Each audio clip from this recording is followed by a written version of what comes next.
दिसंबर 1929 ईस्वी में किस नदी के तट पर नेहरू जी द्वारा तिरंगा फहराया गया? तो बच्चों दिसंबर 1929 में किस नदी के तट पर नेहरू जी द्वारा तिरंगा फहराया गया था? और ये नदी का नाम था रावी। कौन सा नदी था बच्चों? रावी। रावी नदी के तट पर नेहरू जी के द्वारा तिरंगा फहराया गया था। तो चलिए, हेलो दोस्त, नमस्कार बच्चों। तो आप लोग बताइए कैसे हैं? तो आज हम लोग फिर से देखिए ऑब्जेक्टिव के प्रश्न को लेके आए हैं। जो जितने भी प्रश्न हैं इतिहास के सारे प्रश्नों को एक बार लेके आए हैं। तो इसीलिए एक एक प्रश्न को बच्चों बारी से देखना है और सभी प्रश्नों को करके जाना है, क्योंकि एग्जाम में आने से पहले, आपके एग्जाम में मतलब जाने से पहले ही सारे प्रश्नों को आप कर लीजिए। और उसके बाद देखिए एक भी प्रश्न यहाँ से आपको छूटने वाला नहीं है। यानी जितने भी इतिहास के सारे प्रश्न हैं वस्तुनिष्ठ क्वेश्चन यानी ऑब्जेक्टिव प्रश्न, सभी प्रश्नों को हम एक बार पूरे एक ही वीडियो में लेकर आए हैं। यानी सभी प्रश्नों को हम करना है। इसलिए बच्चों आप ध्यान से ही सभी प्रश्नों को एक एक करके देख लीजिए। आप एग्जाम में जाने से पहले एक भी क्वेश्चन यहाँ से नहीं छूटेगा। तो चलिए बच्चों हम स्टार्ट करते हैं सारे प्रश्नों को एक एक करके, और सभी प्रश्न काफ़ी महत्वपूर्ण है। तो चलिए एक एक प्रश्न करके हम लोग देखते हैं कितने इंपॉर्टेंट होंगे सारे प्रश्न। तो बच्चों आइए, चलिए बच्चों फिर से देखते हैं। वियना सम्मेलन की मेजबानी किसने की? तो बच्चों वियना सम्मेलन की मेजबानी आपको मेटरनिख ने किया था। इसको आप ध्यान से देखना है बच्चों। वियना जो सम्मेलन था इसकी मेजबानी मेटरनिख ने किया था। अगला प्रश्न है बच्चों कि निम्न में से किस सम्मेलन में जर्मनी की क्षतिपूर्ति राशि को कम कर दिया गया था? तो बच्चों इसका जो सही मतलब इसका जो आंसर होगा आपका इसका डी होगा। यानी लौसाने सम्मेलन में इसका क्या होगा बच्चों? तो डी हो जाएगा। अगला जो प्रश्न है आपका, अमेरिका में न्यू डील किसने लागू किया? तो बच्चों अमेरिका में जो न्यू डील लागू किया था उसका सही जवाब है आपका फ्रैंकलिन डी रूजवेल्ट। इसका सही जवाब क्या होगा बच्चों? फ्रैंकलिन डी रूजवेल्ट होगा। अगला देखना है बच्चों, जो अगला क्वेश्चन है वह प्रश्न नंबर 4 है। कहता है बच्चों कि मतलब हीगेल किस देश का दार्शनिक था? बच्चों काफ़ी मतलब महत्वपूर्ण क्वेश्चन है। हीगेल किस देश का दार्शनिक था? तो एकदम एक बार याद करके जाइएगा इसको बच्चों। ये जर्मनी का मतलब दार्शनिक था हीगेल। और देखिए ये जो प्रश्न है आपको बच्चों 2023 के एनुअल एग्जाम में पूछा गया क्वेश्चन है। यानी काफ़ी अच्छे प्रश्न होंगे। 5वां नंबर प्रश्न है, वियना कांग्रेस का मुख्य उद्देश्य क्या था? बच्चों वियना कांग्रेस का जो मुख्य उद्देश्य था वह राजतंत्रों की पुनर्स्थापित करना। इसका सही जवाब क्या होगा बच्चों? राजतंत्रों की पुनर्स्थापित करना। इसका सही होगा आंसर राजतंत्रों को पुनः स्थापित करना। अगला जो प्रश्न है बच्चों, सिकंदर कहाँ का निवासी था? बच्चों आपको ध्यान में आना चाहिए, जो सिकंदर था वह यूनान का निवासी था। कहाँ का निवासी था बच्चों? तो सिकंदर आपका यूनान का निवासी था। अगला जो प्रश्न देखेंगे बच्चों, वह जो प्रश्न है कि फ्रांसीसी क्रांति कब हुई? यानी बच्चों जो फ्रांसीसी जो क्रांति है वह कब हुई थी? कितने महत्वपूर्ण प्रश्न है। और ये 1789 में हुआ था। फ्रांसीसी क्रांति कब हुआ था बच्चों? 1789 में फ्रांसीसी क्रांति हुआ था। अगला प्रश्न है, राष्ट्रीय आंदोलन का केंद्र यानी जेना विश्वविद्यालय कहाँ स्थित है? यानी जेना विश्वविद्यालय कहाँ स्थित है? और ये बच्चों जेना जो विश्वविद्यालय है वो आपका जर्मनी में स्थित है। कहाँ स्थित है बच्चों? तो ये जर्मनी में आपका जेना विश्वविद्यालय स्थित है। ये सभी प्रश्न आप एक एक करके देखिएगा। कहता है कोसुत का संबंध किस देश से है? बच्चों कहता है कोसुत का जो संबंध है वह हंगरी से था। कहाँ से था बच्चों? तो ये कोसुत का संबंध आपका हंगरी से था। अगले जो प्रश्न है, इटली तथा जर्मनी वर्तमान में किस महादेश के अंतर्गत आते हैं? देखिए बच्चों कितना महत्वपूर्ण प्रश्न है। इटली और जर्मनी आप पढ़े होंगे, भारत में राष्ट्रवाद तो जानते होंगे। जो इटली और जो जर्मनी था वह आपका यूरोप महादेश में पड़ता है। कौन सा महादेश में पड़ता है बच्चों? तो इटली और जर्मनी जो आपका है वह यूरोप महादेश में पड़ता है। अगला जो प्रश्न है बच्चों, और उसका नाम है कि फ्रांस में किस शासन वंश की पुनर्स्थापना वियना द्वारा की गई थी? तो बच्चों इसका जो सही आंसर होगा आपका देखिए बता रहे हैं, इसको देखना है एक बार बढ़िया से देख लीजिए। क्वेश्चन थोड़ा सा ढक गया है और इसको हम दिखा रहे हैं आपको। हाँ देखिए, फ्रांस में किस शासन वंश की पुनर्स्थापना मतलब कांग्रेस के द्वारा की गई थी? तो इसका सही जो आंसर होगा तो फ्रांस में बुर्बो वंश के द्वारा किया गया था। किसके द्वारा किया गया था बच्चों? ये बुर्बो वंश के द्वारा इसको किया गया था। तो इसको सही जो आंसर होगा आपका ये बुर्बो वंश हो जाएगा। कौन सा वंश हो जाएगा बच्चों? बुर्बो वंश हो जाएगा। अगला जो प्रश्न देखना है, अगला जो क्वेश्चन है वह है, यहां से देखिएगा बच्चों, क्वेश्चन नंबर 12। ठीक है, देखिएगा। हाँ, क्वेश्चन नंबर जो अगला जो बच्चों वो है, मेजनी का संबंध किस संगठन से था? मेजनी जो था ना, इसका संबंध जो कहता है किस संगठन से था? तो मेजनी का संबंध बच्चों कार्बोनारी संगठन से था। किस संगठन से था? कार्बोनारी संगठन से था मेजनी का संबंध। बच्चों एकदम ध्यान से देखिएगा। इटली एवं जर्मनी के एकीकरण के विरुद्ध निम्न में कौन था? बच्चों आपको पता होना चाहिए, जो इटली और जर्मनी था इसके एकीकरण के विरुद्ध निम्न कौन था? तो आपको सबसे बड़ा जो बाधक था वो ऑस्ट्रिया था। कौन था बच्चों? ऑस्ट्रिया। सबसे बड़ा बाधक था ऑस्ट्रिया। कॉन्ट काबूर को विक्टर इमैनुअल किस पद पर नियुक्त किया गया था? बच्चों देखना है, जो कॉन्ट काबूर थे, कॉन्ट काबूर को विक्टर इमैनुअल ने किस पद पर नियुक्त किया था? तो बच्चों कॉन्ट काबूर ने विक्टर इमैनुअल को प्रधानमंत्री बनाया था। क्या बना दिया था? प्रधानमंत्री बना दिया था। गैरीबाल्डी पेशे से क्या था? तो बच्चों गैरीबाल्डी पेशे से क्या था? ये तो नाविक था। क्या था बच्चों? नाविक था। जर्मन राइन राज का निर्माण किसने किया था? तो बच्चों जर्मन जो राइन राज का निर्माण था वह जो किया था उसका नाम था, ठीक है बच्चों, जर्मन राइन राज का निर्माण जो किया था वह तो नेपोलियन तृतीय। कौन था बच्चों? नेपोलियन तृतीय था जो जर्मन राइन राज का निर्माण किया था। अगला जो प्रश्न है, हाँ अगला जो प्रश्न है बच्चों वह क्वेश्चन है कि जालवेरिन कैसी संस्था थी?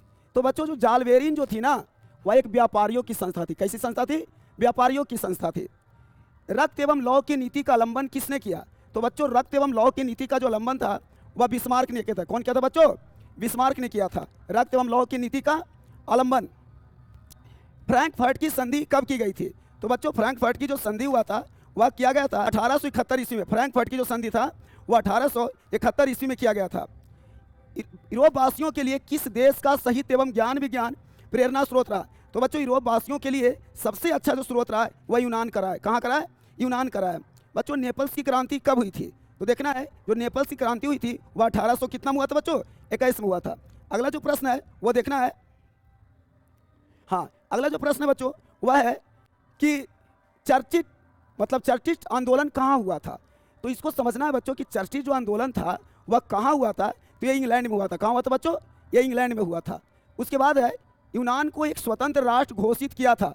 यूनान जो था ना उसको एक स्वतंत्र मतलब राष्ट्र किसने घोषित किया था? मतलब कब घोषित किया गया था?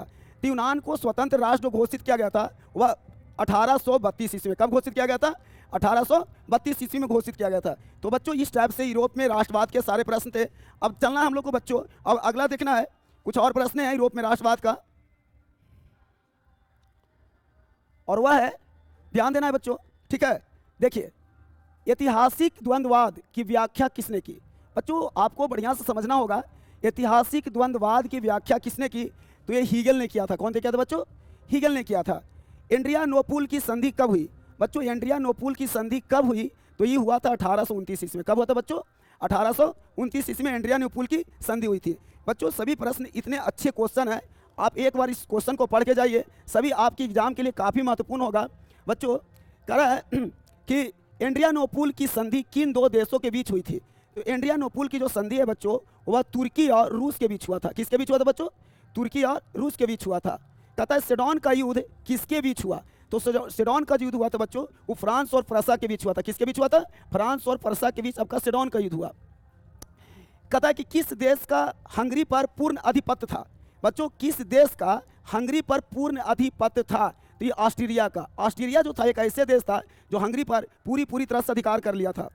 पोलैंड के विद्रोह को किसने कुचल दिया? बच्चों जो पोलैंड का जो विद्रोह हुआ था उसको कहता किसने कुचल दिया था? पोलैंड के विद्रोह को जानते हैं बच्चों? रूस ने कुचल दिया था। कौन कुचल दिया था? तो रूस ने कुचल दिया था। अगला जो प्रश्न है बच्चों क्वेश्चन नंबर 30, ध्यान से देखिएगा। 30 जो प्रश्न है वह है सन 1870 में, बच्चों देखना है ध्यान से, सन 1870 ईस्वी में है ना फ्रांस और परसा के बीच युद्ध कहाँ हुआ था? तो बच्चों सन 1870 ईस्वी में फ्रांस और जो परसा के जो बीच युद्ध हुआ था वह सेडोन में हुआ था। कहाँ हुआ था बच्चों?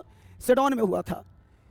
किस युद्ध के बाद जर्मनी का एकीकरण पूरा हुआ? मतलब कौन से युद्ध के बाद जर्मनी का एकीकरण हुआ? तो परसा डेनमार्क के युद्ध के बाद। परसा और डेनमार्क के युद्ध के बाद जर्मनी का, है ना बच्चों, परसा और डेनमार्क के युद्ध के बाद जर्मनी का एकीकरण क्या हो गया? संभव हो गया। अगला जो प्रश्न है बच्चों यंग यूरोप का संस्थापक कौन था? कितने अच्छे प्रश्न है। देखिए 2019 के एनुअल एग्जाम में वाइस के सप्लीमेंट्री में भी पूछा गया है। कहता है यंग यूरोप के संस्थापक कौन था? तो बच्चे यंग यूरोप के संस्थापक मेजनी था। बहुत अच्छे प्रश्न है, मेजनी था। यूरोप का मरीज है ना बच्चों किसको कहा जाता है?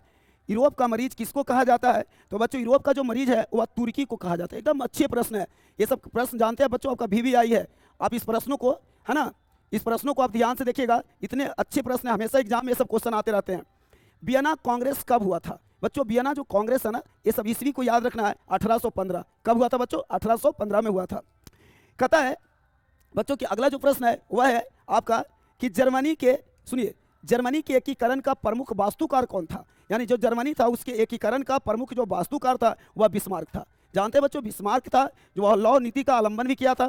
ठीक है, कहता है अगला जो क्वेश्चन है वह है ना इटली के बच्चों सुनिएगा, इटली के एकीकरण में निम्न में से किसका संबंध नहीं है? मतलब जो इटली का एकीकरण में किनका संबंध नहीं है, एकदम क्वेश्चन को ध्यान से पढ़िएगा बच्चों, किनका संबंध नहीं है। तो इटली के जो एकीकरण था इनमें समझिएगा बच्चों, ये आपका इसमें बिस्मार्क का संबंध नहीं था एकीकरण में। किसका संबंध नहीं था? बिस्मार्क का नहीं था। बाकी मेजनी का था, काबुर का था, गैरीबाल्डी का भी था। 1830 की क्रांति के बाद फ्रांस में किस प्रकार का शासन स्थापित हुआ? तो बच्चों 1830 के क्रांति के बाद जो फ्रांस में संवैधानिक राजतंत्र आया, कौन सा आया? संवैधानिक राजतंत्र आया। बच्चों अगला प्रश्न है, जर्मनी के एकीकरण के लिए कौन उत्तरदायी था? तो बच्चों जर्मनी के एकीकरण के लिए कौन उत्तरदायी था? तो इसका सही जो आंसर होगा बच्चों, जर्मनी के एकीकरण के लिए आपका बिस्मार्क। कौन था उत्तरदायी? तो बिस्मार्क था उत्तरदायी। अगला जो क्वेश्चन है बच्चों, क्वेश्चन नंबर 39 है, ध्यान से देखना है। वह क्वेश्चन है,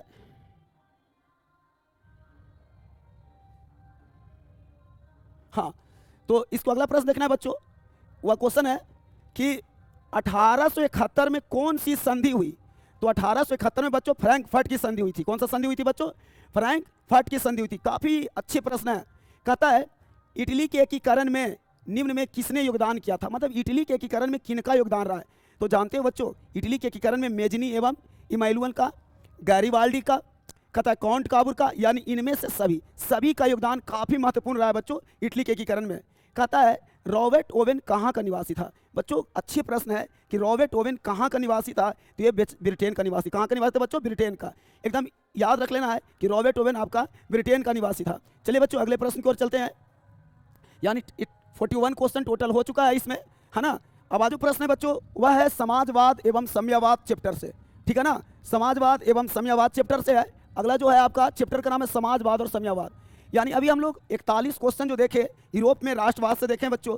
अब अगला जो प्रश्न आया है वो समाजवाद एवं साम्यवाद है।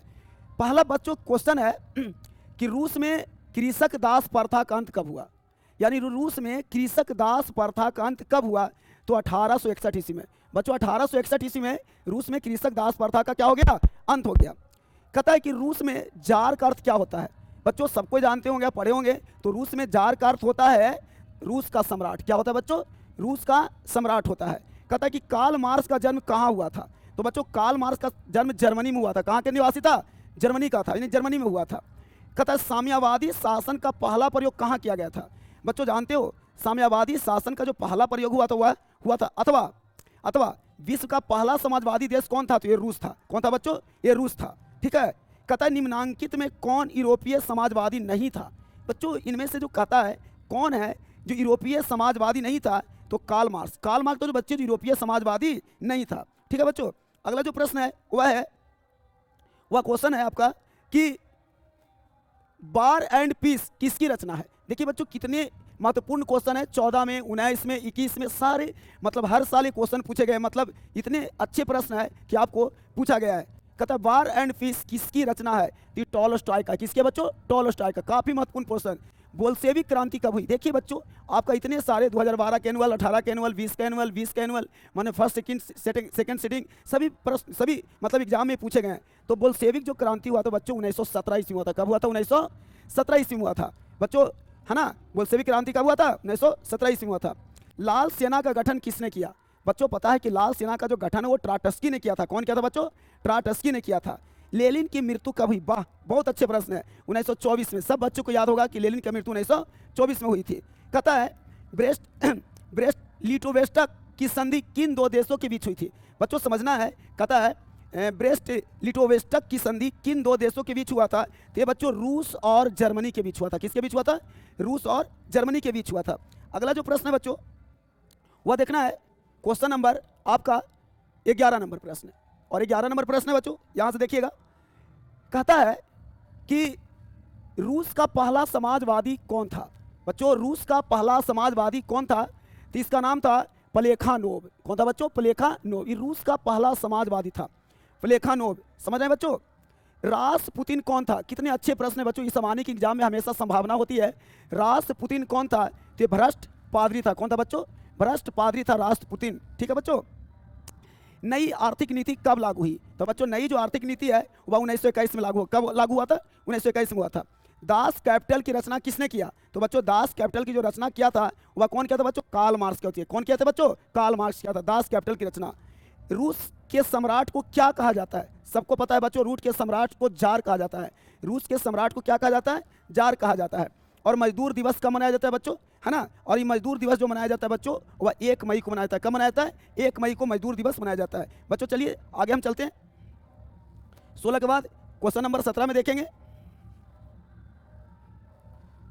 थोड़ा सा बड़ा कर लेते हैं क्योंकि आप लोग को दिक्कत ना हो देखने में, है ना। चलिए देखिए, साफ साफ दिख रहा होगा ना। हाँ देखिए, अगला जो प्रश्न है बच्चों, चलिए और थोड़ा छोटा कर लेते हैं, ज़्यादा जूम करने पर फट जाता है। देखिएगा अगला, देखिएगा बच्चों, अंतर्राष्ट्रीय महिला दिवस कब मनाया जाता है? बच्चों बताइए, इस प्रश्न इतने अच्छे हैं कि आपको एग्जाम में आने की संभावना हमेशा होता है। तो अंतर्राष्ट्रीय जो महिला दिवस जो मनाया जाता है बच्चों, 8 मार्च को मनाया जाता है। कब मनाया जाता है बच्चों? 8 मार्च को मनाया जाता है। कहता है समाजवादियों की बाइबिल किसे कहा जाता है? समाजवादियों की बाइबिल, तो ये दास कैपिटल, इसका आंसर कौन होगा बच्चों? दास कैपिटल हो जाएगा, समाजवादियों की बाइबिल। कार्ल मार्क्स ने किसके साथ मिलकर कम्युनिस्ट घोषणा पत्र प्रकाशित किया? तो बच्चों कार्ल मार्क्स ने मिलकर, सुनिएगा ये बच्चों आपका एंजिलस के साथ मिलकर, किसके साथ मिलकर बच्चों? एंजिलस के साथ मिलकर, एंजिलस के साथ मिलकर कार्ल मार्क्स ने किसके साथ मिलकर कम्युनिस्ट घोषणा पत्र प्रकाशित किया? तो ये बच्चों एंजिलस के साथ मिलकर किया था।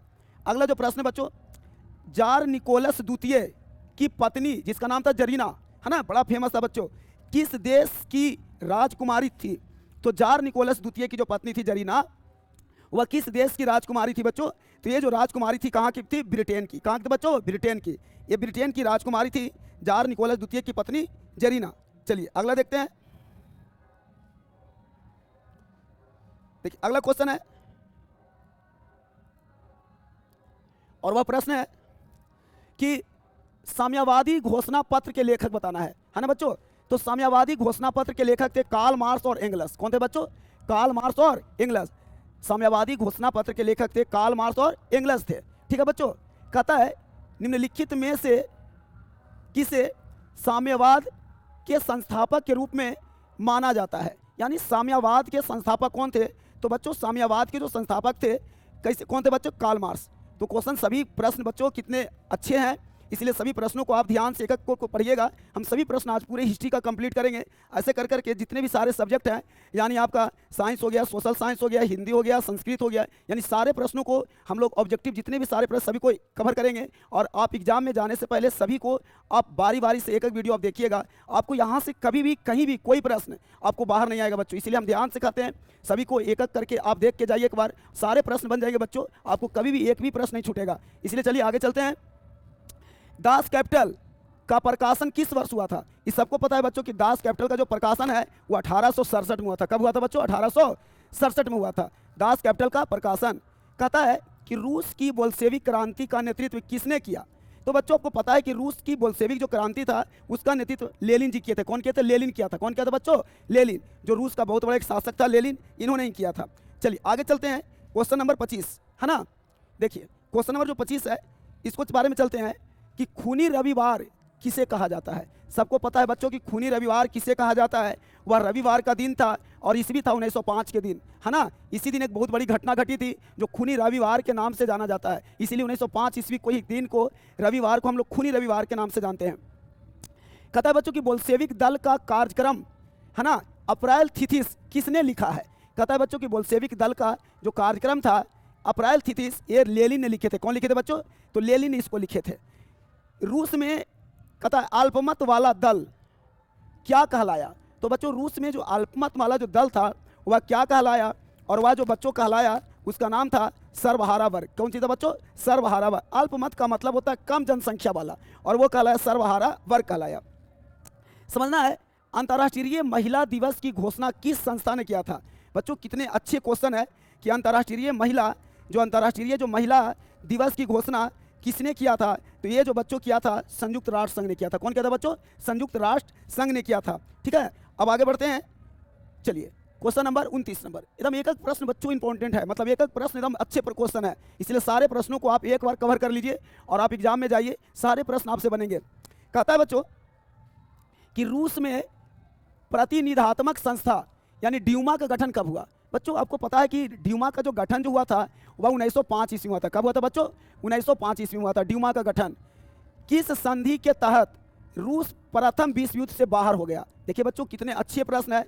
माने कौन सा ऐसा संधि हुआ जिसके तहत रूस प्रथम विश्व युद्ध में फर्स्ट वर्ल्ड वार से अलग हो गया? और ये अलग जो हुआ था बच्चों, और इसका सही आंसर होगा ब्रेस्ट लिटोवस्क की संधि। कौन सा संधि था बच्चों? ब्रेस्ट लिटोवस्क की संधि, है ना। वैज्ञानिक समाजवाद का जनक किसे माना जाता है? बच्चों वैज्ञानिक जो समाजवाद के जो जनक थे, ये कार्ल मार्क्स को माना जाता है। किनको मानते हैं बच्चों? कार्ल मार्क्स को मानते हैं वैज्ञानिक समाजवाद के जनक। तो ये बच्चों इसका सही आंसर होगा कार्ल मार्क्स, जो वैज्ञानिक समाजवाद के जनक थे। चलिए बच्चों इसके बाद 31 के बाद हम लोग चलते हैं अगले प्रश्न की ओर। वो आपका क्वेश्चन है, चलिए अब देखिएगा बच्चों, है ना, वो आपको खत्म हो गया वो वाला। अब इसके बाद देखिए अगला जो चैप्टर आया, और उस चैप्टर का नाम है ना, हिंद चीन में राष्ट्रवादी आंदोलन। क्या नाम है बच्चों? हिंद चीन में राष्ट्रवादी आंदोलन। देखिए सभी मतलब हिस्ट्री के जितने भी चैप्टर है, आप एक एक चैप्टर मतलब हर चैप्टर का जितने भी वस्तुनिष्ठ प्रश्न है यानी ऑब्जेक्टिव क्वेश्चन है, आप सभी से जितने भी प्रश्न आप पढ़ के एक बार जाइए, एक भी क्वेश्चन आपको छूटने वाला नहीं है। तो बच्चों यहाँ से जो हम प्रश्न सोल्व कर रहे हैं वह हिंद चीन में राष्ट्रवादी आंदोलन। देखिए इससे जितने भी सारे ऑब्जेक्टिव बनेंगे वो सारे आपको कवर हो जाएगा। तो बच्चों जो पहला जो आपका क्वेश्चन है वह है, ध्यान देना है बच्चों, कि हिंद चीन क्षेत्र में कौन से देश आते हैं? बच्चों ये बताइए, किसको नहीं पता होगा? आप पढ़े होंगे तो सबको पता होगा कि हिंद चीन क्षेत्र में कौन सा देश आते हैं। तो उसका नाम है कंबोडिया, वियतनाम और लाओस, है ना बच्चों। कंबोडिया, वियतनाम और लाओस, यानी सही आंसर होगा सी। कौन आंसर होगा बच्चों? इसका सही आंसर होगा सी।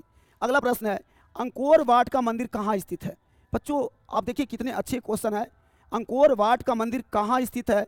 और इसका जो देखिए बच्चों 2012 का एनुअल, 13-12 का सप्लीमेंट्री, 15 का एनुअल, सेकंड शिफ्ट में 19 का सप्लीमेंट्री, 22 का एनुअल। देखिए कितने मतलब ये पूछे गए, हर साल लगभग 5-6 साल क्वेश्चन को पूछा गया है।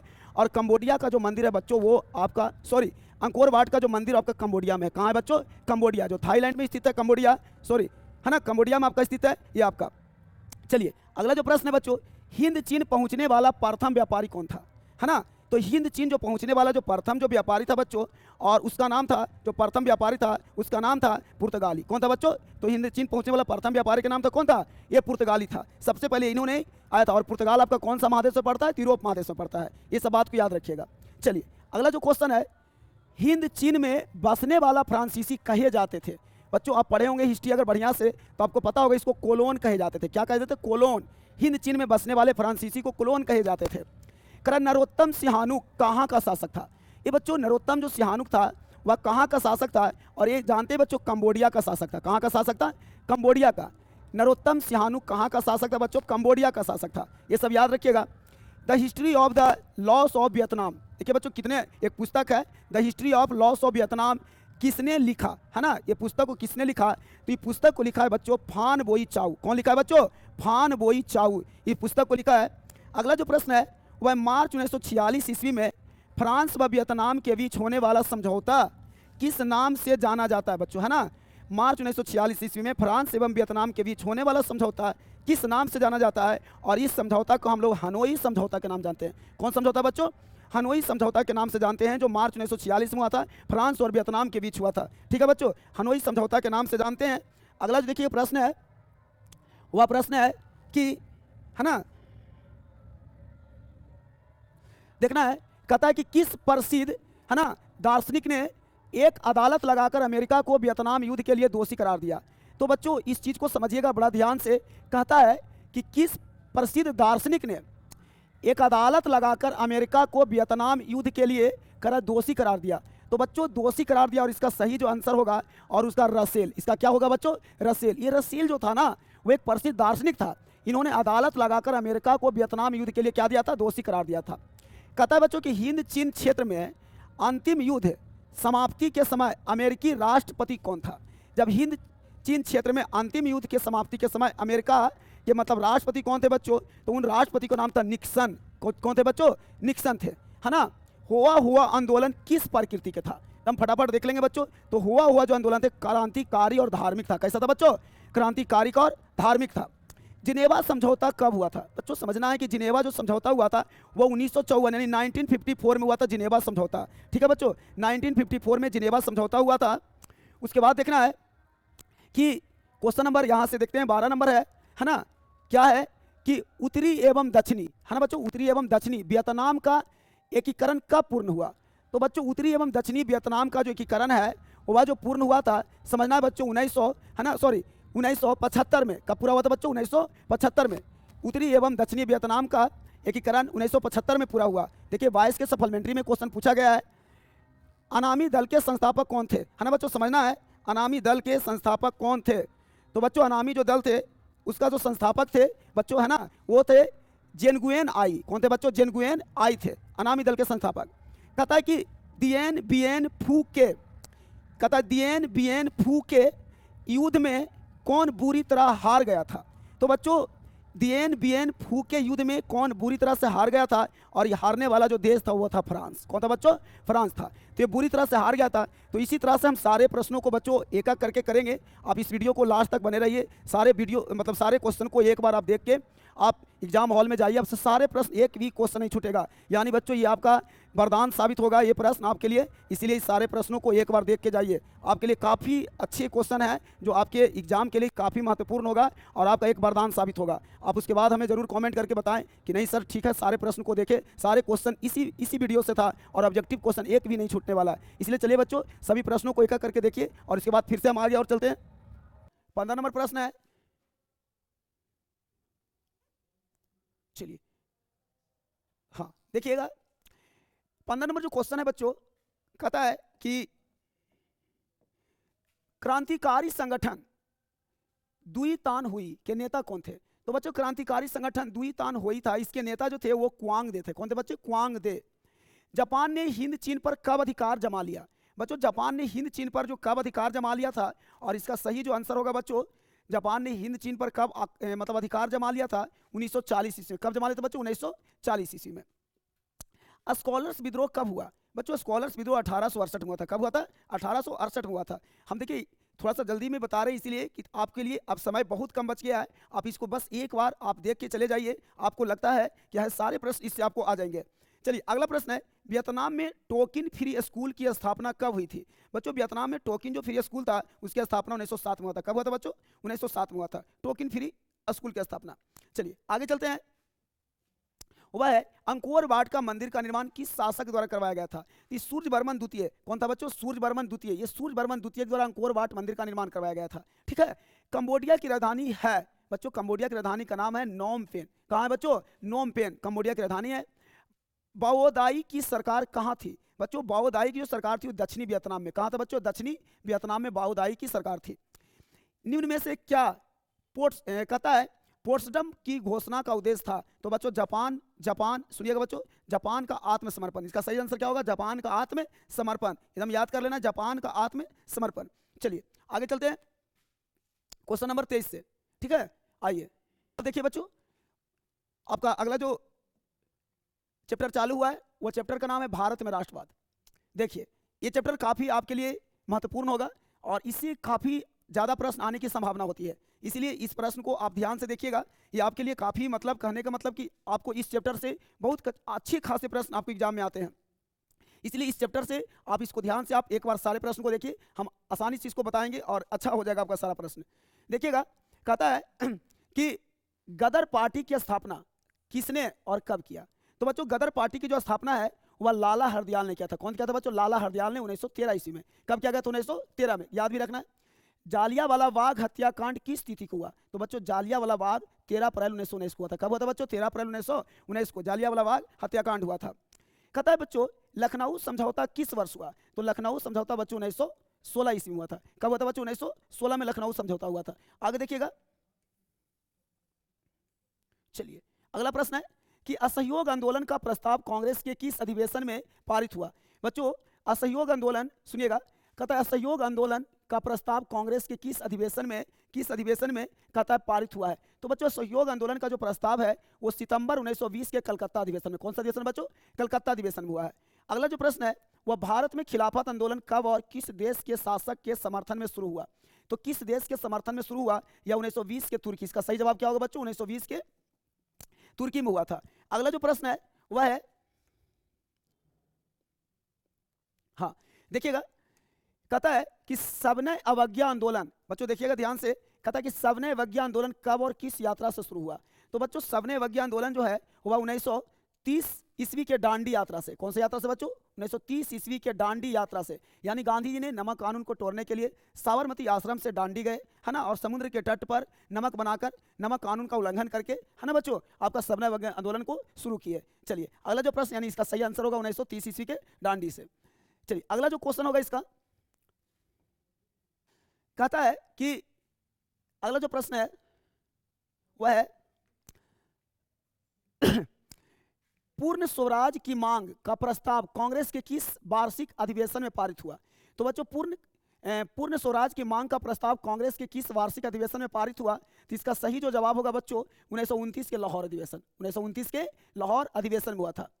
राष्ट्रीय स्वयं सेवक संघ की स्थापना, है ना, स्थापना कब और किसने की? तो बच्चों 1925 में केवी हेडगेवार ने किया था। कौन किया था बच्चों? 1925 में केवी हेडगेवार ने किया था राष्ट्रीय स्वयं सेवक संघ की स्थापना।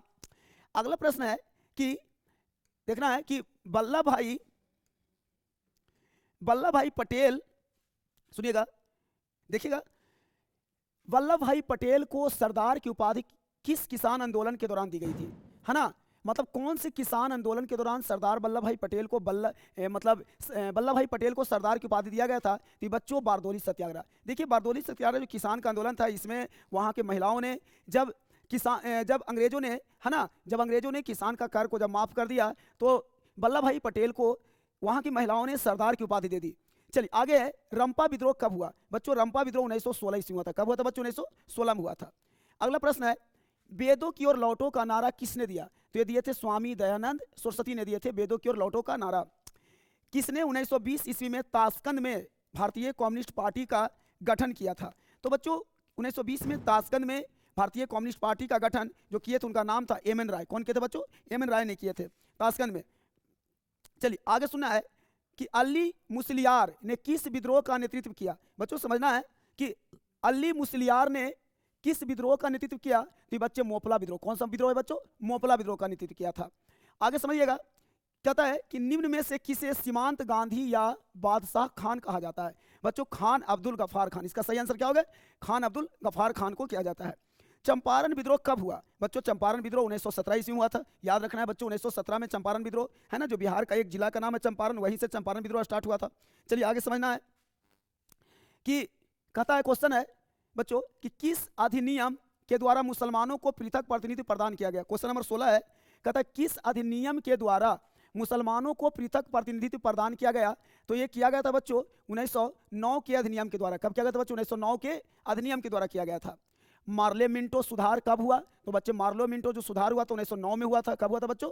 1909 ईस्वी में मार्लेमिंटो सुधार हुआ था। कहता है भारतीय राष्ट्रीय कांग्रेस के पहले अध्यक्ष कौन थे? तो बच्चों WC बनर्जी। कौन थे बच्चों? WC बनर्जी भारतीय राष्ट्रीय कांग्रेस के पहले अध्यक्ष थे। कहता है कि भारतीय राष्ट्रीय कांग्रेस की स्थापना किसने किया? बच्चों भारतीय राष्ट्रीय कांग्रेस की जो स्थापना किए थे उनका नाम था A.O. हुम। कौन थे बच्चों? A.O. हुम ने भारतीय राष्ट्रीय कांग्रेस की स्थापना किए थे। चलिए अगला जो प्रश्न है वह है फॉरवर्ड ब्लॉक की स्थापना किसने किया? तो बच्चों फॉरवर्ड ब्लॉक की स्थापना हमारे सुभाष चंद्र बोस ने किए थे।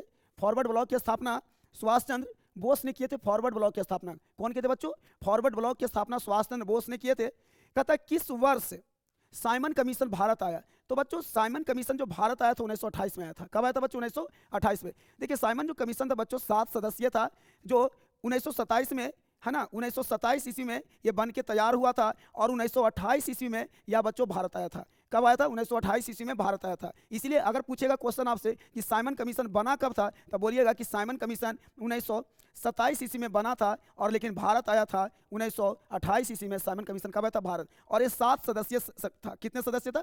7 सदस्य था। बच्चों पता होना चाहिए इसी के विरोध में हमारे लाला लाजपत राय ने, है ना, लाला लाजपत राय को लाठी डंडे से कूच कर इनको हत्या कर दिया गया था। ठीक है, मतलब इसी के विरोध में, इसीलिए विरोध किए थे कि जो 7 सदस्यीय जो था साइमन कमीशन, इसमें एक भी भारतीय नहीं थे और जिसकी वजह से, है ना, इसी का विरोध हुआ था। और इस विरोध में डंडे से पीटने के बाद इनके लाला लाजपत राय की मृत्यु हो गया। मरने से पहले लाला लाजपत राय ने एक बात जरूर कह कर गए थे कि मेरे लाठी का एक एक प्रहार अंग्रेजों की कील की ताबूत की तरह साबित होगा, है ना। तो इस टाइप से ये, मतलब आपको याद रखना कि साइमन कमीशन 1928 में भारत आया था। चलिए अगला जो प्रश्न होगा ये आपका देखिए, हाँ, अगला जो प्रश्न है बच्चों वह है कि अखिल भारतीय किसान सभा का गठन किस वर्ष हुआ? तो बच्चों अखिल भारतीय किसान सभा का जो गठन हुआ था वह 1936 में हुआ था। कब हुआ था बच्चों? 1936 में अखिल भारतीय किसान सभा का गठन हुआ था। टीपू सुल्तान शासक थे, ये बच्चों मैसूर का था। कहाँ का शासक था? मैसूर का। जानते कर्नाटक का पुराना नाम मैसूर ही था बच्चों, और यहीं के शासक थे टीपू सुल्तान। इनके पिता का नाम था हैदर अली। सिखों के 10वें और अंतिम गुरु श्री गोविंद सिंह, माने श्री गोविंद सिंह का जन्म बिहार के किस नगर में हुआ था? तो बच्चों पटना, और हम लोग पटना सिटी के भी नाम से जानते हैं, जहाँ पे गुरुद्वारा है, यहीं पर इनका जन्म हुआ था 1666 ईस्वी में। कब हुआ था बच्चों? 1666 ईस्वी में गुरु गोविंद सिंह का जन्म हुआ था। ब्रह्म समाज की स्थापना किसने किया? तो बच्चों ब्रह्म समाज की स्थापना राजा राम मोहन राय ने किए थे। कौन किए थे बच्चों? राजा राम मोहन राय ने किए थे।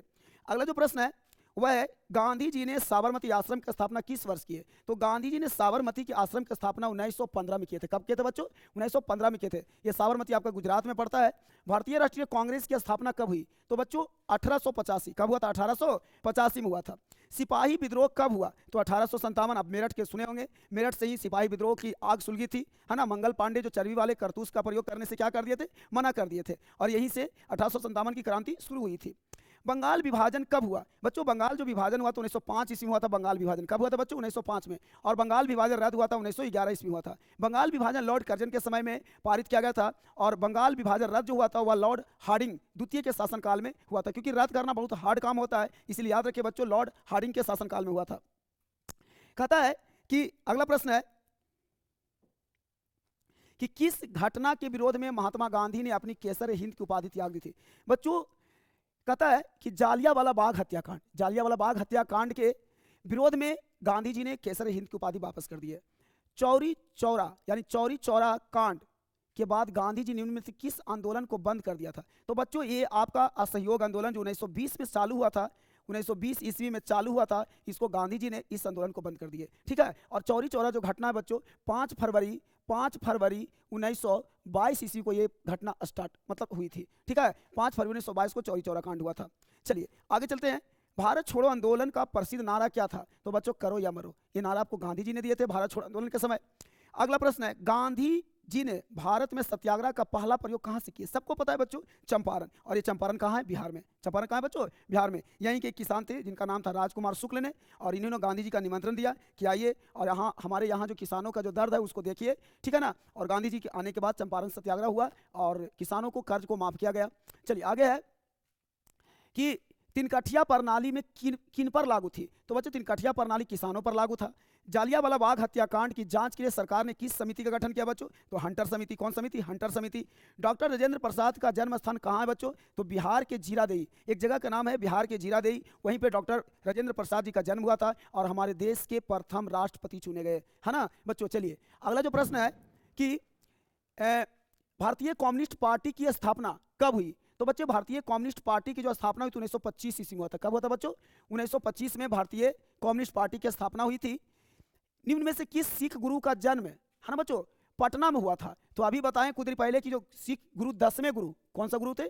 10वें गुरु गुरु गोविंद सिंह। ये जो 10वें जो गुरु थे गुरु गोविंद सिंह, है ना बच्चों, गुरु गोविंद सिंह का जन्म आपका है ना पटना में हुआ था। चलिए अगला है बिहार बंगाल से कब अलग हुआ? बच्चों जो बिहार जो है ना वो बंगाल से 1912 ईस्वी में अलग हो गया था। फिर 1936 में आपका उड़ीसा अलग हो गया। फिर आपको 2000 ईस्वी में देखिए बिहार से झारखंड अलग हो गया। इस तरह से बिहार से अलग होते हुए मतलब सभी राज्य अलग हुए हैं। चलिए अगला जो प्रश्न होगा वह होगा कि चलिए देखिएगा बच्चों कि दिसंबर 1929 ईस्वी में किस नदी के तट पर नेहरू जी द्वारा तिरंगा फहराया गया? तो बच्चों दिसंबर 1929 में किस नदी के तट पर नेहरू जी द्वारा तिरंगा फहराया गया था? और ये नदी का नाम था रावी। कौन सा नदी था बच्चों? रावी। रावी नदी के तट पर नेहरू जी के द्वारा तिरंगा फहराया गया था। क्रांतिकारी नेता सूर्य सेन का उपनाम क्या था? तो बच्चों क्रांतिकारी नेता जो सूर्य सेन थे उनका उपनाम था, जानते हैं, मास्टर दा। इनको मास्टर दा के नाम से जाना जाता था। चलिए किस कानून के विरोध में जालियांवाला बाग सभा का आयोजन हुआ था? तो बच्चों जालियांवाला जो बाग सभा का जो आयोजन हुआ था वो नाम था रॉलेट एक्ट। ये रॉलेट एक्ट के विरोध में जो ऐसे कानून था इसको गांधी जी ने इसको काला कानून कहे थे, और इस कानून में ना अपील ना वकील ना कोई दलील लागू किया गया था। चलिए किनके अनुरोध पर महात्मा गांधी चंपारण आए थे? देखिए अभी हम कुछ देर पहले बात किए थे बच्चों, राजकुमार शुक्ल, इन्हीं के अनुरोध पर, मन इन्हीं को बुलाने पर गांधी जी चंपारण आए। कहता है कि सबने अवज्ञा आंदोलन के समय भारत का वायसराय कौन था? बच्चों सबने अवज्ञा आंदोलन हुआ था जिस समय भारत का वायसराय लॉर्ड चेम्सफोर्ड था। कौन था बच्चों? Lord Chelmsford. भारत का वायसराय जो था वह लॉर्ड चेम्सफोर्ड था। कौन था बच्चों? Lord Chelmsford. भारत का वायसराय था, उनका नाम था लॉर्ड चेम्सफोर्ड, ये भारत के वायसराय थे। चौरी चौरा कांड कब हुआ था? बच्चों 1922 में, 5 फरवरी 1922 को, याद रखना है बच्चों, 5 फरवरी 1922 को चौरी चौरा कांड हुआ था। ठीक है, चौरी चौरा कांड हुआ था बच्चों 5 फरवरी 1922 को। 5 फरवरी 1922 को, 5 फरवरी 1922 को आपका चौरी चौरा कांड हुआ था। ठीक है, चलिए आगे देखना है, मोपला विद्रोह कब हुआ? समझना है बच्चों। तो मोपला विद्रोह कहाँ हुआ था? ये केरल में हुआ था। केरल के तट पे आपका वहाँ एक जनजाति का नाम था मोपला, वहीं पे हुआ था। दिल्ली समझौता आपको पता है बच्चों, दिल्ली समझौता है ना, गांधी जी और लॉर्ड इरविन के बीच हुआ था। गांधी जी और लॉर्ड इरविन के बीच आपका दिल्ली समझौता हुआ था। गांधी जी ने किस गोलमेज सम्मेलन में भाग लिए थे? बच्चों गांधी जी ने द्वितीय गोलमेज सम्मेलन में लंदन में भाग लिए थे। कहाँ लिए थे? लंदन में। यानी बच्चों गोलमेज सम्मेलन टोटल 3 को हुआ था। एक 1930 में और 1931 में और 1932 में, 3 को गोलमेज सम्मेलन हुआ है बच्चों। ठीक है ना, और तीनों गोलमेज सम्मेलन में भाग लेने वाले हमारे देश से थे। उनका नाम था डॉक्टर, ठीक है ना, हाँ, अंबेडकर ने तीनों गोलमेज सम्मेलन में बच्चों भाग लिए थे। चलिए आगे देखना है कि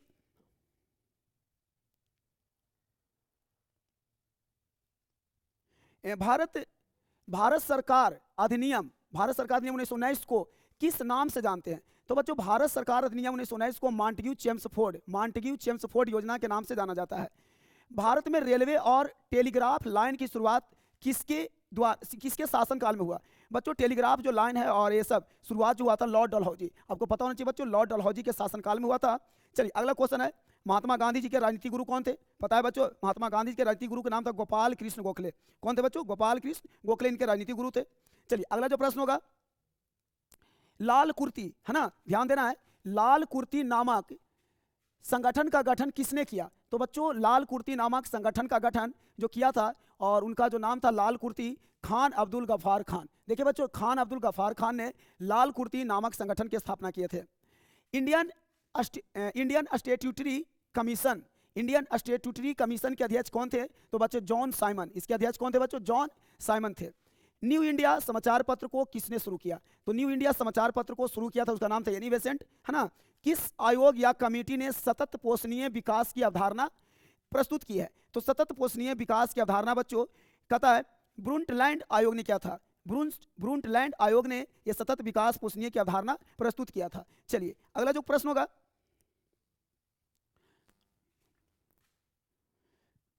देखिए बच्चों, अब अगला जो चैप्टर है उसका नाम है अर्थव्यवस्था और आजीविका। देखिए ये भी चैप्टर काफी अच्छे प्रश्न है। इसके बाद आपका 1-2 चैप्टर और बच गए हैं, अब इसीलिए सभी प्रश्नों को आप देख लीजिए एकदम आसानी से, है ना। आपके सभी एग्जाम में आपको छपने वाले हैं, इसलिए इस सभी प्रश्नों को आपको ध्यान से देखना है। आपके लिए एकदम रामबाण साबित होने वाला है सभी क्वेश्चन, इसलिए एक बार जरूर इसको देख के जाइए। देखिए क्वेश्चन है, आपको चैप्टर का नाम है अर्थव्यवस्था और आजीविका, है ना बच्चों, अर्थव्यवस्था और आजीविका। आइए इससे चलते हैं। देखिए पहला इसका जो क्वेश्चन होगा, स्पिनिंग जेनी का आविष्कार कब हुआ? ये बच्चों स्पिनिंग जेनी का आविष्कार कब हुआ था? ये 1770 में। कब हुआ था बच्चों? 1770 में स्पिनिंग जेनी का आविष्कार हुआ था।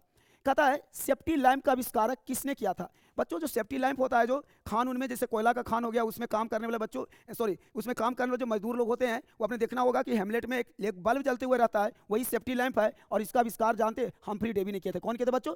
हम्फ्री डेवी ने सेफ्टी लैंप का आविष्कार किए थे। बंबई में सर्वप्रथम सूती कपड़ों के मिलों की स्थापना कब हुई? तो बच्चों बंबई में सूती कपड़ा मिल का स्थापना 1854 में हुआ था। कब होता बच्चों? 1854 में हुआ था। 1917 ईस्वी में भारत में पहला जूट मिल किस शहर में स्थापित हुआ? तो पहला जो जूट मिल है वह बच्चों, है ना, कलकत्ता में। कहाँ स्थापित हुआ था? कलकत्ता में हुआ था। भारत में कोयला उद्योग का आरंभ कब हुआ? तो बच्चों भारत में जो कोयला उद्योग का जो आरंभ हुआ था 1814 से। कब होता बच्चों? 1814 ईस्वी से भारत में कोयला उद्योग का आरंभ हुआ था। चलिए अगला जो प्रश्न है वह है कि जमशेदजी टाटा ने आयरन एंड स्टील कंपनी की स्थापना कब की? तो बच्चों जमशेदजी टाटा ने आयरन एंड स्टील कंपनी का स्थापना 1907 में, है ना, जो जमशेदपुर में, उन्हीं के नाम पे, जमशेदजी टाटा के ही नाम पर जमशेदपुर शहर बस गया, वहीं पे एक जगह का नाम है सांगची, वहीं पे इसकी स्थापना हुआ था 1907 में। कहता है भारत में Tata hydro electric power station की स्थापना बच्चों 1910 में किया गया था। कब किया गया था? 1910 में किया गया था। कहता इंग्लैंड में सभी स्त्री एवं पुरुषों को वयस्क मताधिकार कब प्राप्त हुआ? बच्चों कब हुआ वयस्क मताधिकार प्राप्त? तो ये आपका हुआ था, जानते हैं बच्चों, इसका सही जो आंसर होगा आपका 1800, देखिएगा बच्चों, इसका 1918 में। कब हुआ था बच्चों? 1918 में। स्त्री एवं पुरुषों को वयस्क मताधिकार कब प्राप्त हुआ? तो 1918 में हुआ था। अखिल भारतीय ट्रेड यूनियन कांग्रेस की स्थापना कब हुई? बच्चों अखिल भारतीय जो ट्रेड यूनियन कांग्रेस था और इसका स्थापना बच्चों, है ना, समझिएगा 1920 में हुआ था। कब हुआ था बच्चों? 1920 में। अखिल भारतीय ट्रेड यूनियन कांग्रेस की स्थापना 1920 में हुआ था। भारत के लिए पहला फैक्ट्री एक्ट कब पारित हुआ? बच्चों भारत के लिए जो पहला फैक्ट्री एक्ट 1881 में। कब पारित हुआ? 1881 में। स्वेज नहर यातायात के लिए कब खोली गई थी? बच्चों स्वेज नहर जो यातायात के लिए है वह आपका 1869 ईस्वी में इसको खोल दिया गया था। ठीक है, चलिए अगले प्रश्न को देखते हैं। क्वेश्चन नंबर 12 है कि, हाँ देखिएगा, रिचर्ड आर्कराइट ने कौन सी मशीन बनाई थी? बच्चों देखिएगा, रिचर्ड आर्कराइट ने कौन सी मशीन बनाई थी? और इस मशीन का बच्चों नाम था उसका, जिसका नाम था स्पिनिंग फ्रेम। इसका क्या नाम था बच्चों? स्पिनिंग फ्रेम था इस मशीन का नाम था। चलिए, द्वारकनाथ टैगोर कहाँ के उद्योगपति थे? बच्चों जी द्वारकनाथ टैगोर जी तो बंगाल के, कहाँ के थे बच्चों? बंगाल के उद्योगपति थे। कहता है कि AITUC का प्रथम अध्यक्ष किससे बनाया गया था, है ना? चलिए, AITUC का जो प्रथम जो अध्यक्ष थे बनाया गया था बच्चों, वह लाला लाजपत राय को बनाया गया था। किनको बनाया गया था बच्चों? लाला लाजपत राय को बनाया गया था। अंतर्राष्ट्रीय श्रमिक संगठन की स्थापना किस वर्ष हुई बच्चों? तो अंतर्राष्ट्रीय श्रमिक संगठन की स्थापना 1919 में। कब हुआ? तो 1919 में हुआ था। राउरकेला लौह इस्पात उद्योग कहाँ है बच्चों? तो ये उड़ीसा में है। देखिए आपको 4 गो आपके भारत में 4 जगह स्टील आपका सेल का स्थापना किया गया था। एक राउरकेला जो उड़ीसा में पड़ेगा, बोकारो जो झारखंड में पड़ेगा, है ना, उसके बाद आपका बोकारो हो गया जो झारखंड में, राउरकेला आपका उड़ीसा में आ गया। उसके बाद बच्चों आपका भिलाई जो छत्तीसगढ़ में पड़ेगा, और एक राउरकेला हो गया, भिलाई हो गया, छत्तीसगढ़ हो गया, और एक आपका है बच्चों जो उसका नाम है जो ब्रिटेन के सहयोग से बनाया गया था। ठीक है, चलिए याद नहीं यार, आगे देखते हैं। भिलाई जो तो वो आपका छत्तीसगढ़ में है। दुर्गापुर, ठीक है, दुर्गापुर है जो आपका ब्रिटेन के सहयोग से बनाया गया था। यानी 4 जगह आपका है। चलिए अगला जो क्वेश्चन है बच्चों वह है, वाष्प चलित रेल इंजन का आविष्कार किसने किया था? तो आपको बच्चों पता होने, जेम्स वाट। सबसे पहले जेम्स वाट ने वाष्प से चलने वाले इंजन का ही आविष्कार हुआ था। और जब औद्योगिक क्रांति जिस समय स्टार्ट हुआ था उस समय जितने भी जो इंजन जो चलते थे वह वाष्प से ही चलते थे, मतलब स्टीम वाले होते थे। और इसका आविष्कार किए थे कौन बच्चों? जेम्स वाट ने किए थे। चलिए अगला जो क्वेश्चन है फटाफट देख लेते हैं। चलिए देखना है यहां से, हाँ देखिए बच्चों आप याद रखिएगा, कहता है कि बोकारो इस्पात संयंत्र किस देश के सहयोग से खोला गया? बच्चों याद रखिएगा, रूस के सहयोग से। देखिए बोकारो और भिलाई दो ऐसे आपके मतलब बोकारो और जो भिलाई है दो ऐसे मतलब स्टील जो है, मतलब स्टील जो संयंत्र है वो दोनों आपका बोकारो और जो भिलाई ये रूस के सहयोग से खोला गया है। ठीक है ना, मतलब रूस के सहयोग से।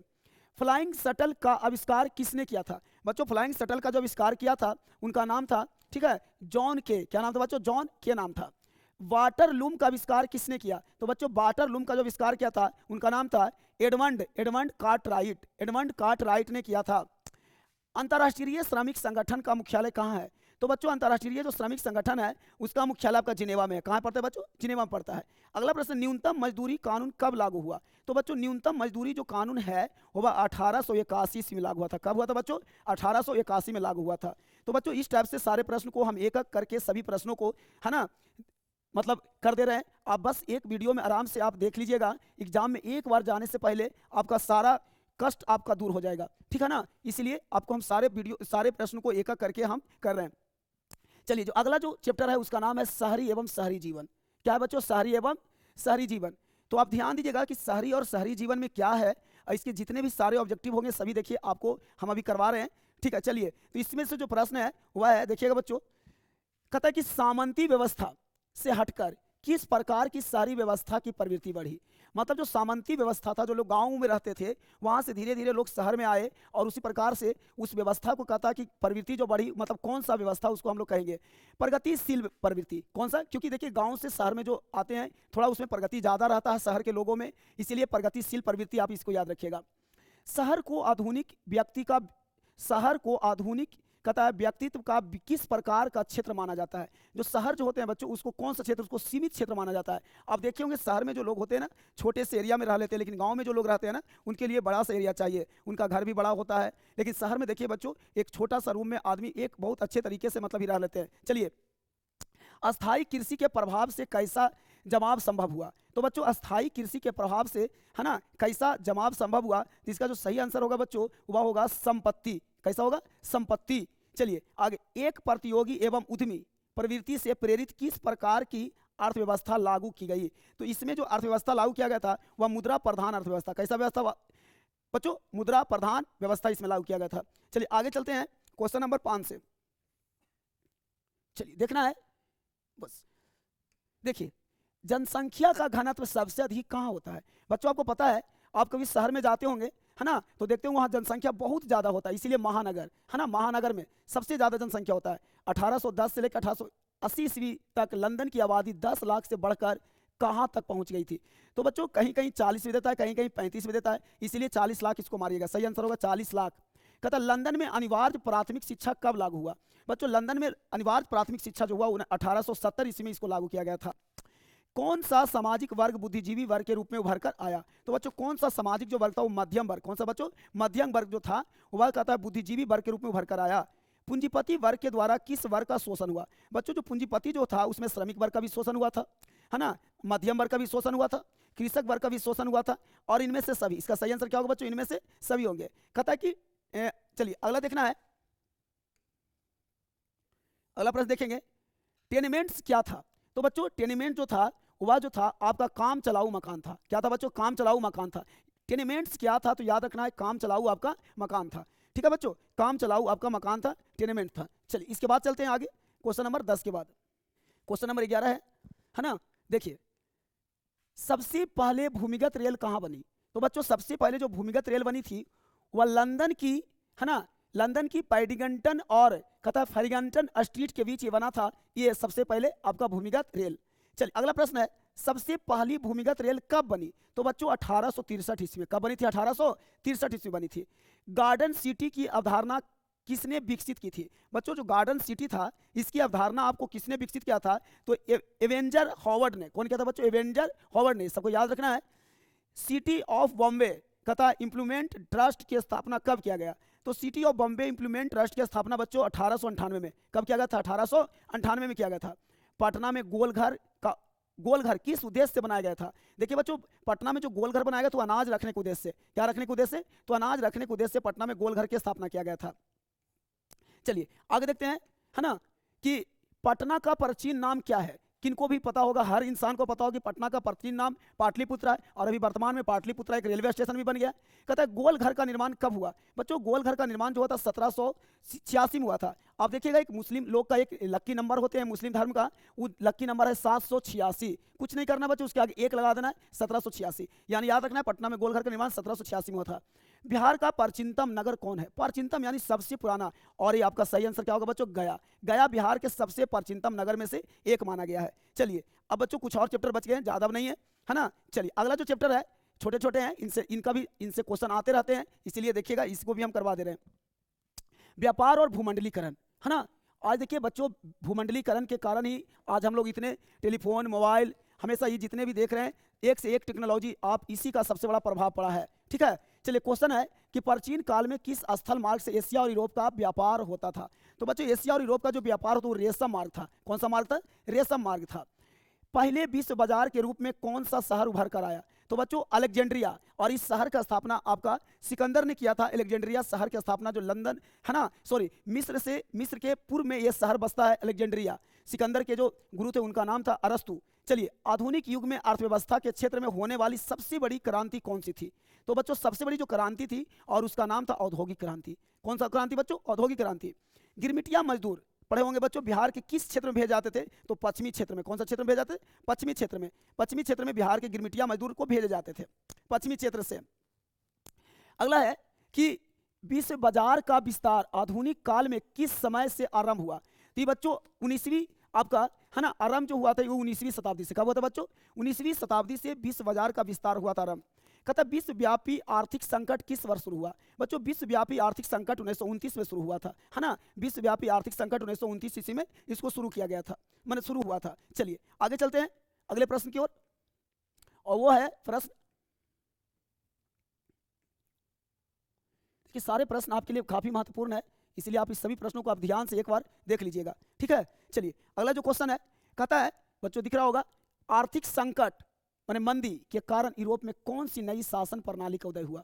तो बच्चों जो नई जो शासन प्रणाली आया था यूरोप में, और उस प्रणाली का नाम था फांसीवादी नाजीवादी शासन। कौन सा प्रणाली बच्चों? फांसीवादी नाजीवादी शासन प्रणाली था। ब्रेटन वुड्स सम्मेलन किस वर्ष हुआ? बच्चों ब्रेटन वुड्स जो सम्मेलन हुआ था बच्चों, और इसका सही जो जवाब होगा, ब्रेटन वुड्स सम्मेलन हुआ था 1952 ईस्वी में। कब हुआ था बच्चों? 1952 ईस्वी में ब्रेटन वुड्स सम्मेलन हुआ था, 1952 ईस्वी में। कहता है भूमंडलीकरण की शुरुआत किस दशक में हुआ? तो ये बच्चों 1970 के, और इसका सही जवाब होगा 1970 के दशक में हुआ था। कब हुआ था बच्चों? 1970 के दशक में हुआ था। कहता है कि द्वितीय महायुद्ध के बाद यूरोप में कौन सी संस्था का उदय आर्थिक दुष्प्रभावों को समाप्त करने के लिए हुआ था? तो यूरोपीय संघ। किसका बच्चों? यूरोपीय संघ का इसका स्टार्ट हुआ था।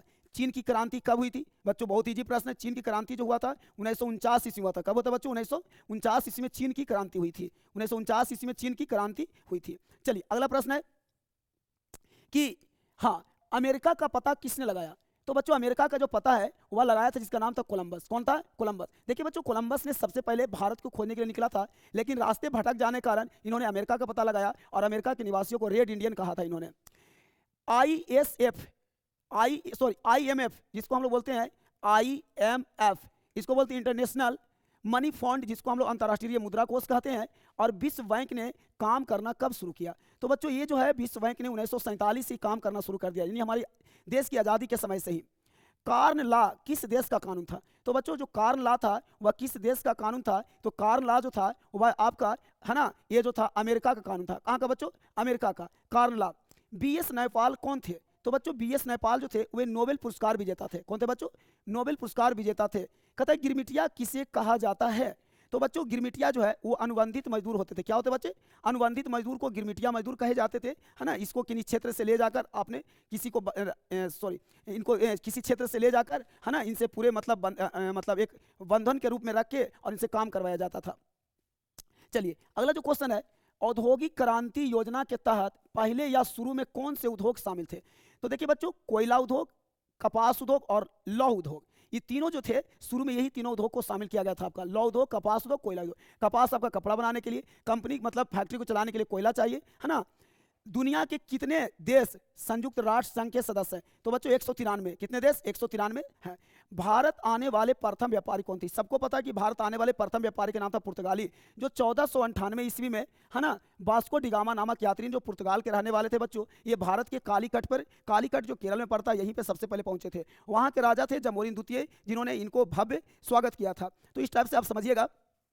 चलिए अगला जो प्रश्न है बच्चों आपका, है ना, लास्ट जो चैप्टर है उसका नाम है प्रेस, संस्कृति एवं राष्ट्रवाद। बच्चों हम सारे प्रश्न को, यानी पूरे हिस्ट्री के सारे निचोड़ ऑब्जेक्टिव को यानी हम करवा दिए हैं, और इसीलिए अभी लास्ट बच गया है, इसको भी एक बार देख लीजिए बढ़िया से, है ना। चलिए प्रेस, संस्कृति एवं राष्ट्रवाद, इस सबको पता है बच्चों, प्रेस, संस्कृति एवं राष्ट्रवाद। इसी में जितने भी सारे आपके मतलब कहा जाता है कि जितने भी प्रिंट के माध्यम से या मतलब पेपर हो गया, न्यूज हो गया, अखबार हो गया, सभी इसी में मतलब छपे।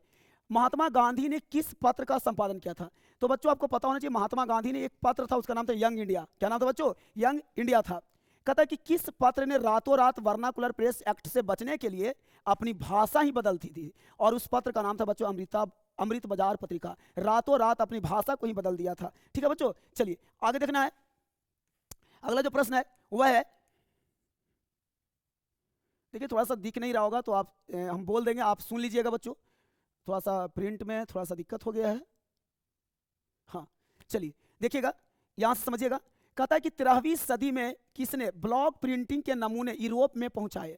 तो बच्चों ब्लॉक प्रिंटिंग के नमूने थे जो मार्को पोलो ने। किसने पहुंचाया था? मार्को पोलो, जो है ना, जो आपका इबन बतूता, आप सुने होंगे नाम। गुटेनबर्ग का जन्म किस देश में हुआ था? तो बच्चों गुटेनबर्ग का जन्म आपका जर्मनी में हुआ था। कहाँ हुआ था बच्चों? जर्मनी में हुआ था। गुटेनबर्ग ने सर्वप्रथम किस पुस्तक की छपाई किया था? और उस पुस्तक का नाम था बाइबिल। क्या बच्चों नाम था? बाइबिल। बताइए बच्चों बाइबिल किनका आपका, है ना, किस धर्म का पवित्र ग्रंथ है बाइबिल? जरूर एक बार कमेंट बॉक्स में बताइएगा। इंग्लैंड में मुद्रण कला को पहुंचाने वाला कौन था?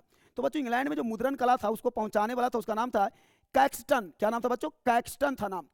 किसने कहा मुद्रण ईश्वर की दी हुई महानतम देन है, सबसे बड़ा तोहफा है? और ये हमारे कौन बोले थे? Martin Luther. कौन बोलते बच्चों? मार्टिन लूथर ने बोले थे। रूसो कहाँ का दार्शनिक था? तो बच्चों याद रखना, रूसो रूस का नहीं था, रूसो फ्रांस का था। कहाँ का था बच्चों? रूसो फ्रांस का। कभी भी आएगा कि रूसो कहाँ का दार्शनिक था तो आप रूसो रूस मत मार दीजिएगा, रूसो फ्रांस का था, इसलिए इसको एकदम याद कर लीजिए, रूसो फ्रांस का दार्शनिक था।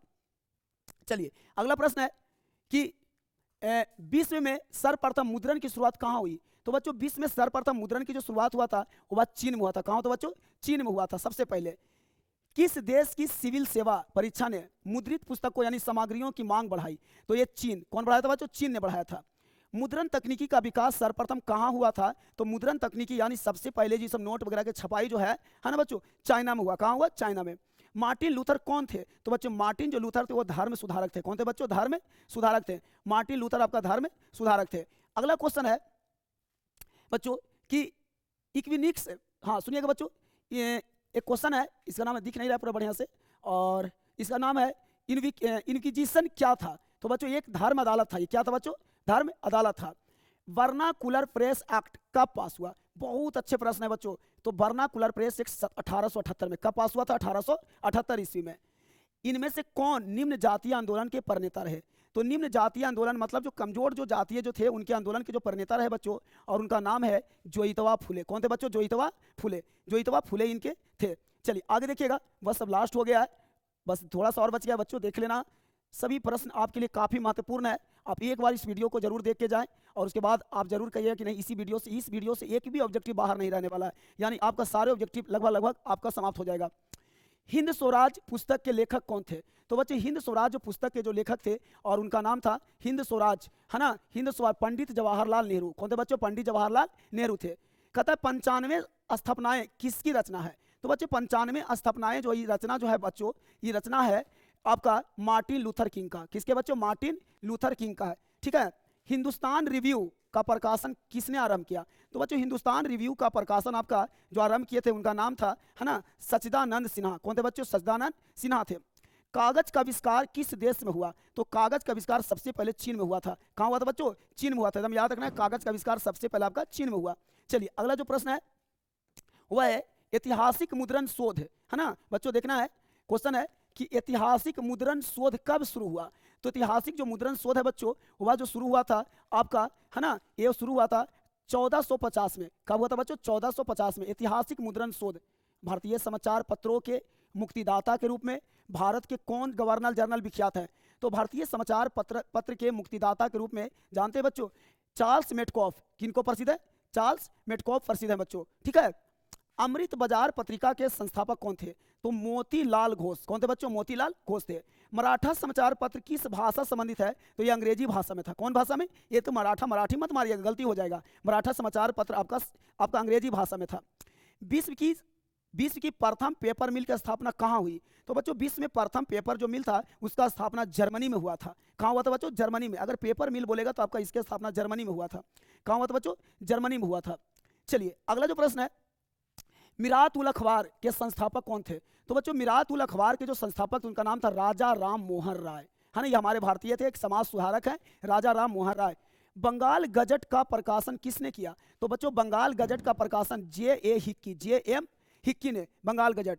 कहता है वर्नाकुलर प्रेस एक्ट किसने पारित किया बच्चों? तो लॉर्ड लिटन ने। कौन किया था? लॉर्ड लिटन ने वर्नाकुलर प्रेस एक्ट पारित किया था, है ना। कह रहा है वर्नाकुलर प्रेस एक्ट को किसने रद्द किया? तो लॉर्ड रिपन ने। देखिए बच्चों प्रेस एक्ट पारित कौन किया? तो लॉर्ड लिटन। रद्द कौन किया? तो लॉर्ड रिपन। बस थोड़ा सा का अंतर है और इसको आप देख लीजिएगा, कोई दिक्कत नहीं होगा। चलिए बच्चों अब हम लोग सारे प्रश्न को लगभग हम कर दिए, ठीक है। इसीलिए अब हम आप लोग से बस एक ही आप लोग से रिक्वेस्ट है कि जरूर इस चैनल को आप लोग बच्चों जरूर इसको एक बार सब्सक्राइब कर लेगा, है ना, और वीडियो को एक बार लाइक कर दीजिए, और हो तो अपने दोस्तों अपने संगी संबंधी के पास ये वीडियो को जरूर एक बार शेयर करें।